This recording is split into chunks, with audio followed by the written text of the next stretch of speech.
Magkakasama ngayon sa New Quezon City Jail sa Payatas sina dating Senador Bong Revilla at 4 ilang pang akusado sa Ghost Flood Control Project. Bago dinala sa kulungan ay dinala muna sa Sandigan Bayan si Revilla kahapon habang bantay sarado ng mga pulis. Mismong si DILG Secretary pa, John Vic Remulla, ang naghatid kay Revilla sa korte. Special. Non-bailable po o walang piyansa ang kasong malversation of public funds through falsification of public documents. Ang kinakaharap po nito si Revilla. Ito may kaugnayan pa rin po sa 92.8 million pesos na Ghost Flood Control Project sa Pandi, Bulacan. Bago po dalhin sa Payatas, nagpiyansa ho muna si Revilla ng 90 mil pesos para ho naman sa isa pang kaso ng katiwalian sa 4th Division ng Sandigan Bayan.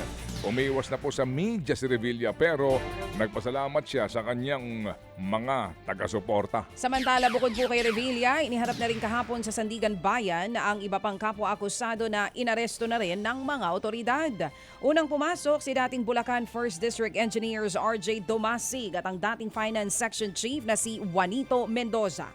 Sinundan sila ni Bryce Hernandez kasama dyan si JP Mendoza na parehong mga dating Bulacan 1st District Engineers. Kabilang po sila sa 7 individual na pinaaresto na ng Sandigan Bayan dahil sa kasong malversation.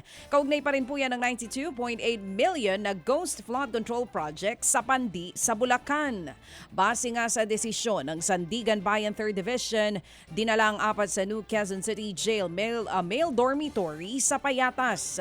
Pero humiling ang kampo ni Juanito Mendoza na manatili siya sa kustodiya ng NBI dahil sa kanyang diabetes at kondisyon sa puso. Sa 7 mga akusado sa kaso, pinakahuli sa mga naaresto ang dating cashier ng DPWH Bulacan 1st District na si Cristina May Pineda na natuntun sa Sagada Mountain Province, habang patuloy namang tinutugi sa mga otoridad si Emelita Watt na dati ring DPWH engineer. Hindi po naman daw bumenta sa ilang kongresista ang unang impeachment complaint laban po kay Pangulong Marcos Jr. Ayon po sa ilang mga mambabatas, basura ang umano'y reklamo dahil puro lamang ito ibinase sa mga news articles. Ang sinasabi po na laman daw bilang ebidensya laban sa Pangulo, kahit po si VP Sara ay ayaw kumagat sa inihaing impeachment complaint. Samantala po mga kapatid, inihalin tulad pa ito ng bise sa isang bakuna na kapag binasura ay mabibigyan ng 1 taong proteksyon ng Pangulo dahil po sa 1-year ban sa pagsasampa ng impeachment. Naniniwala naman po ang Makabayan Bloc na mahirap palusutin ang anumang impeachment laban sa Pangulo dahil suportado siya ng mayorya sa Kamara. Gayunman, desidido pa rin daw silang maghain ng hiwalay na impeachment complaint laban sa Pangulong Marcos Jr. Betrayal of public trust na kaugnay sa sistematiko at centralized na pandarambong sa pondo ng taong bayan through DPWH, no, dito sa flood control issue. Sistematikong plunder ng DPWH funds na nangyari sa kanyang administrasyon at ang ipapakita natin ay hindi ito isolated na instances ng corruption kung hindi resulta ng patakaran ng kanyang administrasyon mismo. Labis na pag-abuso sa unprogrammed appropriations. Yan nga po ang tinig ni ACT Teachers Party List Representative Antonio Tinio. Sa iba pang balita, tiwala po ang Pangulong Bongbong Marcos Jr. na nagsasabi ng katotohanan ng dating DPWH Secretary na si Manny Bonoan sa mga pagdinig sa flood control scandal. Ayon po sa palasyo, under oath ang mga sinabi ng dating kalihim sa Senado.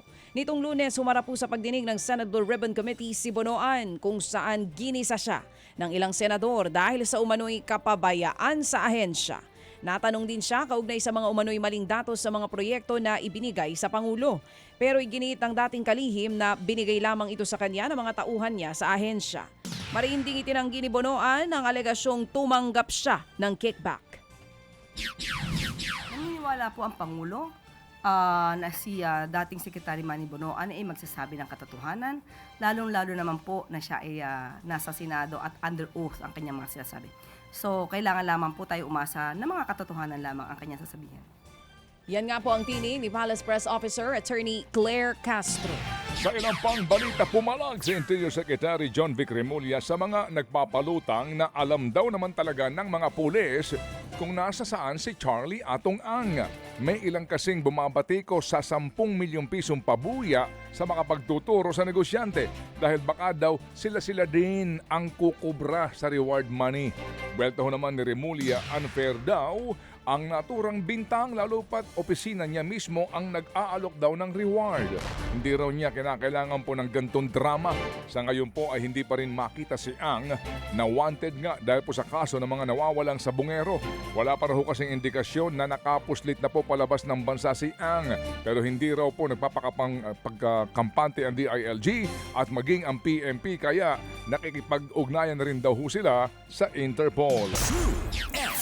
Habang ito pong si Saldi ninyo ay mukha pong wala pang alerto sa Interpol. Wala. Mga kapatid, brothers and sisters, saan ka pa? Dito na tayo sa totoo.